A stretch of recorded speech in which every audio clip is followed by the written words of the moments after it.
Hey Flowgrammers, N8N just dropped a native MCP server and MCP client node. In this video, I'm going to quickly explain what MCP is and why it might be relevant for you. And then we're going to take a look at how to use the new MCP server and MCP client nodes within N8N. So if you already know what MCP is, use the chapters to skip ahead. MCP is an abbreviation. It stands for Model Context Protocol. It was designed and released by Anthropic, creator of the popular Claude models, including Sonnet 3.7, and it's an attempt to standardize the communication that LLMs do with other systems. Since its release near the end of 2024, it's gotten quite a lot of adoption. In particular, OpenAI has signed on to support the standard, and various SaaS apps and other desktop tools even are bringing support for MCP. The reason that's important, of course, is the utility a protocol can provide really hinges on its network effect, right? If people aren't adopting it, no one's going to use it. So, for example, SD cards were useful because everyone used SD cards. Sony's memory stick, that's a different story. There's plenty of videos that will give you a really deep technical dive into what MCP is. So I'm just going to keep it really high level and go over the key conceptual entities in the MCP framework. The first relevant entity is the MCP host. This is your LLM powered app that basically needs context from the outside world, from outside systems, or to interact with those systems, i.e. use them as tools. So Claude Desktop would be an example of an MCP host. The next one is the MCP client. This manages the connections between hosts and servers, which brings us to the MCP server, which is typically a lightweight program that exposes various functionality and actions basically that you can take in that server. To my understanding right now, and I think a lot of us are still wrapping our heads around this, I like to think of the MCP server as basically an API and docs that's sent along to the MCP host, which is your LLM. And this way it gets a single package. It knows what it can use, how to use it, and then the ability to use it as well. So it's an actionable API essentially in the context of an LLM. Now, before we get into the cool new MCP functionality within N8N, I do think it's important to note that MCP is a new protocol and not everyone in the engineering community is happy with it. Which, if we look at the case of microservices, for example, you're never going to get all engineers to agree on something. But the good argument that I've heard essentially was, look, we've got a lot of already well-established protocols for computers to interact with each other. For example, RESTful APIs. So why did we need to go create a new protocol? Which is a fair argument. Nonetheless, it's being adopted across the AI industry. Again, big players are adopting this. The N8N team has added it to make sure that the N8N community can be on the bleeding edge and exploring how these new protocols could help us do more. And I think the big question that we're all asking and we'd love the community help on is, why is MCP not just another REST API?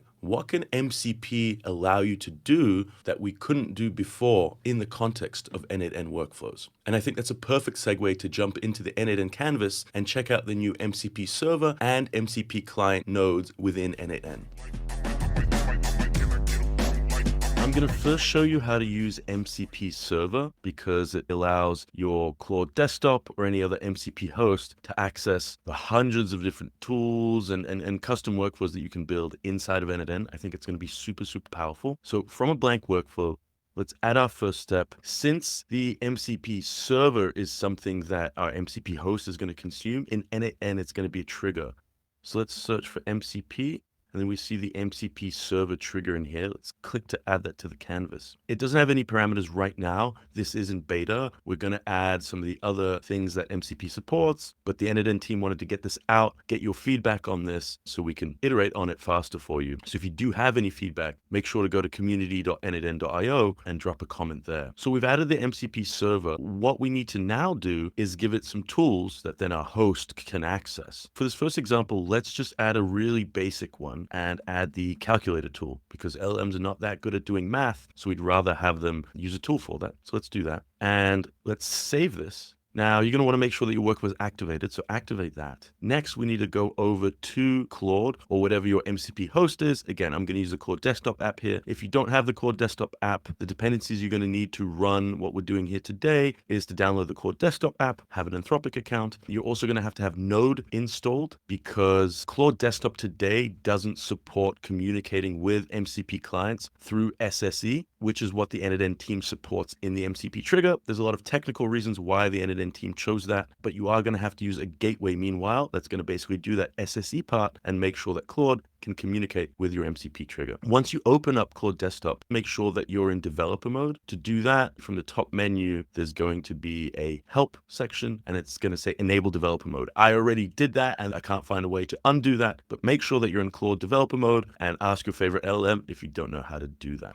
All right, so from Claude, open the settings. And then here we're going to go down to the developer section and we want to click this edit config button. That's going to open up a folder. And in here we see this JSON file. So you're going to want to open that with your favorite text editor.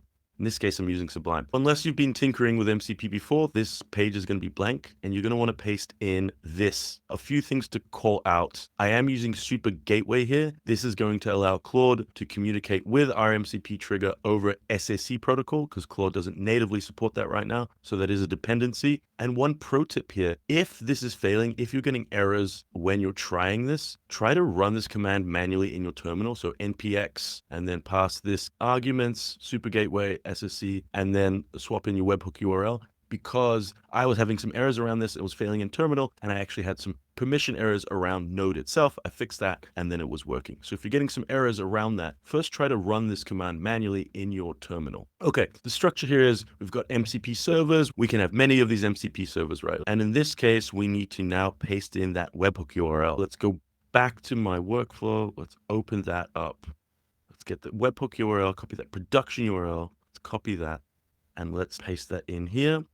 So this is all good here. We're going to save this. Now we do need to restart Claude. So I'm hitting Command Q to close it. We're going to open it back up. It's loaded and we see now we've got one MCP tool available here. And we see that we've got the calculator tool and it's from the n8n server. Now we could have called the server calculator as well, but let's assume you have like your n8n instance and you're going to want to have a few tools that you give Claude access to. So this could be a good way to go do that. Tool is called calculator. Let's see if we can run it. So what is 50 times 10? Use calculator tool. Let's see. Okay, so we get a permission check in here. This is interesting.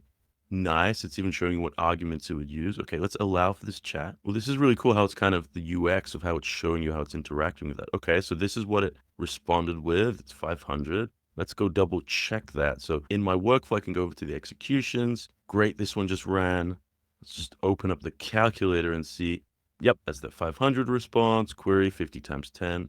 Perfect. And so this is just the calculator tool, right? I'm sure Claude even has its own calculator, so maybe that's not as interesting. But what I'm trying to show you here is how to get unblocked on setting this up, because actually creating this thing here took me a bit of effort. There was a few headbanging moments, so hopefully you avoid that. If you're watching this on YouTube, I'm going to have this in the description. If you're watching this somewhere else, get to the YouTube video. I will have this snippet here for you. And just to call out, again, we can add many different tools here. There's all various vector stores you could use. So your Claude desktop or whatever host you're using can be a knowledge RAG assistant already, connecting with lots of different apps and services. But some of the really cool ones to call out, I think, where n8n is going to be really interesting is, again, the call n8n workflow tool, which is going to allow your MCP host to interact with any arbitrary n8n workflow. That itself could be an AI agent. It could be some air-gapped, self-hosted enterprise information that's really, really sensitive for you. So that's how you set up the MCP server trigger in n8n.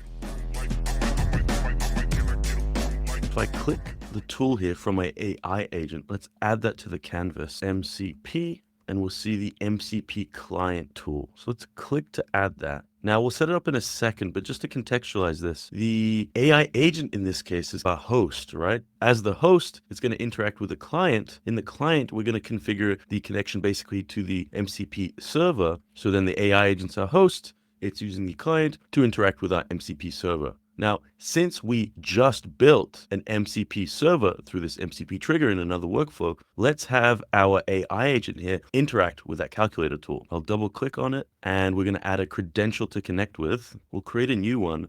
And inside the credential, the SSE endpoint, that's what we need to actually get from our MCP trigger here. So I'll go in here and grab that production URL, paste in our SSE endpoint, and let's save this. And okay, great. We've got a connection test. Now that this is set up, let's close the credential. Since an MCP server can offer multiple tools, we could choose to get all of the tools that that server has available, or we could just select those. So in this case, we can see we've established a connection with the system because it's shown us this calculator here. Perfect. So now let's go back to the workflow canvas and let's give this a quick test by opening the manual chat. Let's ask it to calculate 15 times 10.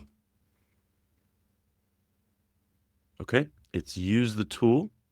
Let's have a look in the logs here. Yep, it sent the query and we got the response. Now let's go over to our trigger here. Let's go in the executions and we can see that, yep, it also ran. Perfect. That's how you set up an MCP client with MCP servers from an AI agent within N8N. So I just explained what MCP is, how you can set up an MCP server in N8N natively, the same for setting up an MCP tool, which is an MCP client, so that you can connect with other MCP servers. The next step is go update your version of N8N and go have fun. And if you haven't signed up for N8N yet, make sure to use my coupon code MAX50 after your cloud trial. That's going to give you 50% off N8N Cloud for a whole year. You can self-host N8N as well, but if you choose our cloud option, my boss is going to be really happy if you go to cloud, of course. I hope you found this video useful. Please do give me some feedback on what you'd like to see more of or what you think I may have missed. I expect this isn't going to be the last video I do on this topic. Thank you so much for watching. I really appreciate it. I'm Max, the original Flowgrammer. You're awesome for watching this video, and happy Flowgramming.